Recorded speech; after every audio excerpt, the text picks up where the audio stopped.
Pranamaya kosa adalah tubuh energi kita dan murni energi.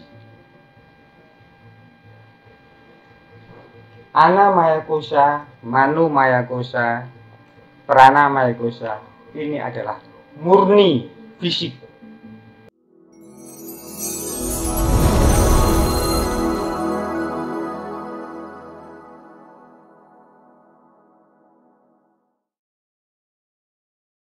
Cuman niku Kang, kula niku ya ana sing dirasakno titik lah.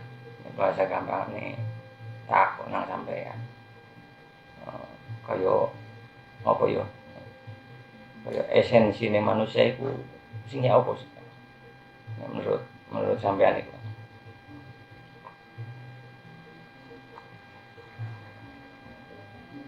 Sebenarnya nek sampean takon esensi manusia, itu sebenarnya terlalu jauh nek ngomong esensi.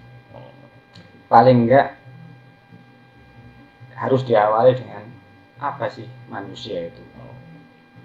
Apa sih manusia itu? Banyak metode, banyak cara untuk mengerti apa itu manusia itu. Cuman mungkin salah satunya kita ya ambil lah dari filosofi atau perjalanan spiritual wong Jawa. Bagi wong Jawa manusia itu Mas ada 5 dimensi. Ada 5 dimensi manusia itu. Yang secara bahasa Anamaya kosa, Manomaya kosa, Pranamaya kosa, Vikyanamaya kosa, Anandamaya kosa. Orang Jawa itu mengenal itu jauh. Nah, 5 dimensi manusia itu bagi orang Jawa namanya tauhid. Bagi orang Jawa. Jadi 5 dimensi manusia. Jadi ada struktural, bukan struktural. 5 lapis. Oh, 5 lapis. Nah, istilahnya itu 5 lapis. Bukan struktur tapi 5 lapis. Nomor 1 Anamaya kosa. Apa yang dimaksud dengan Anamaya kosa? Adalah tubuh daging kita yang kita kumpulkan dari air, makanan yang kita kumpulkan dari lahir sampai detik ini, sampai saat ini. Itu adalah dimensi paling luar dari manusia. Tubuh ya. Nah, tubuh fisik yang kelihatan ini. Lapisan kedua Manomaya kosa. Apa Manomaya kosa? Manomaya kosa adalah dimensi yang lebih halus daripada Anamaya kosa, yaitu pikiran, kumpulan dari memori, kesan-kesan yang kita kumpulkan selama ini, bahkan yang kita waris dari leluhur-leluhur yang sudah lalu. Jadi Manomaya kosa adalah kumpulan memori, ingatan yang kita simpan, yang kita kumpulkan.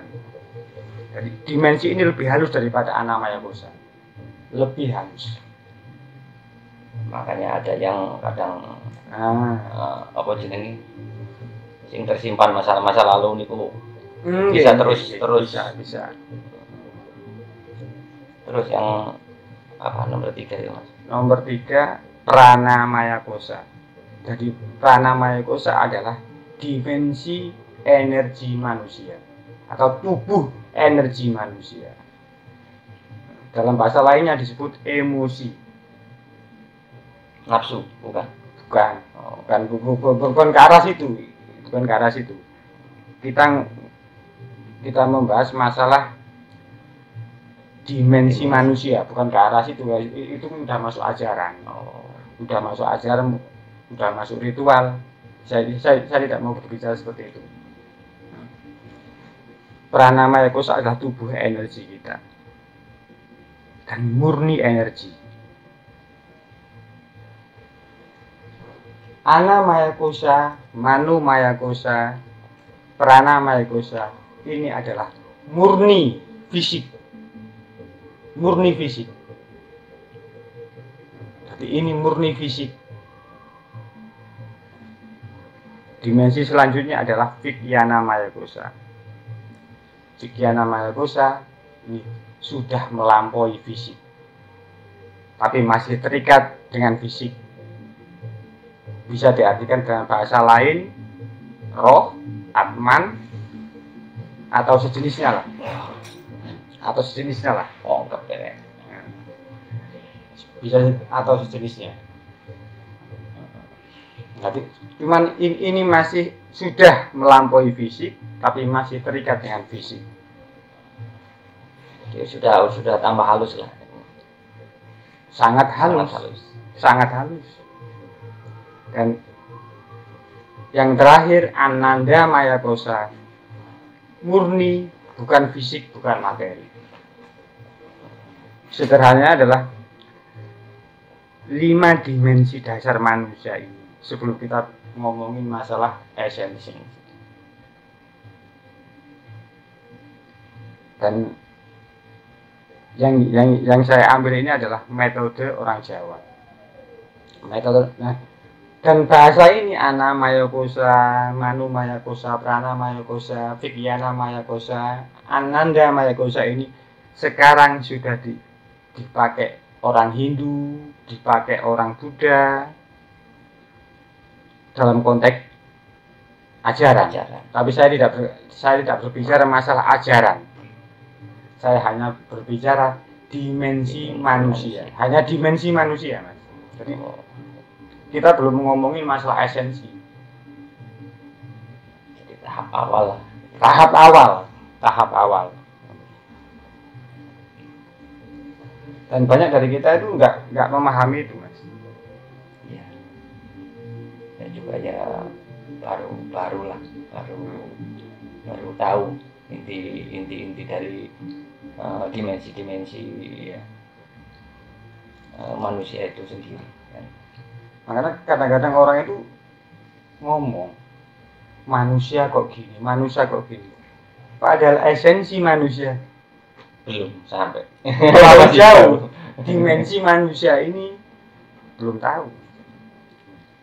Jadi untuk mengenal esensi manusia harus memahami dimensinya. Minimal standar ini dulu. Jadi manusia itu istilahnya terselubung. Jadi ini sab tadi. Ana Maya Kosa. Ada sab lagi. Ada sab yang lebih halus namanya Mano Maya Kosa. Yang lebih halus lagi Prana Maya Kosa. Yang lebih halus lagi Vigyana Maya Kosa. Dan yang bukan materi adalah Ananda Maya Kosa. Itu adalah filosofi orang Jawa. Itu adalah penemuan lelaku orang Jawa. Sebelum agama masuk ke tanah Jawa. Sebelum itu, Mas. Nah, kesemua dimensi ini menyatu jadi satu, tak terpisahkan. Orang Jawa menamakan tauhid. Sama kayak di agama itu namanya tauhid. Kalau di agama Hindu namanya Trimurti. Jadi dari zaman dulu nenek moyang kakek moyang kita udah bertauhid intinya. Sudah bertauhid, Mas. Makanya agama Islam masuk ke tanah Jawa tidak ada peperangan sama sekali. Tidak ada peperangan. Tidak ada bertumpah darahan, tidak ada kekerasan sama sekali. Karena orang Jawa sudah bertauhid. Orang Jawa sudah bertauhid. Sudah mengenal esensi manusia. Kalau di Islam, kalau bisa dipersamakan, ada bahasa man arofa nafsahu faqad arofa robbahu. Pendekatannya ke situ. Barang siapa yang mengenal dirinya sendiri alias kemanusiaannya, jadi seakan-akan mengenal Tuhannya manusia. Oh, jadi ada kata-kata seperti orang itu bilang kalau ingin mengenal Tuhannya harus mengenal dirinya sendiri. Iya, pastilah, Mas. Pasti harus mengenal manusia dulu lah. Bagaimana kita ngomong muluk-muluk ya. tingkat tinggi, ngomong sufi, ngomong tasawuf, ini yang nyata ini, manusia ini kita sama sekali tidak mengenal. Jangankan esensi, dimensinya aja gak kenal. Bahkan struktur manusia ini luar biasa dari dimensi, tapi ini tidak terpisahkan. Dalam bahasa lain, kalau kita masuk ke sebuah ajaran Islam, itu bisa dikaitkan yang namanya syariat, toreko, hakikat, marifatul marifat.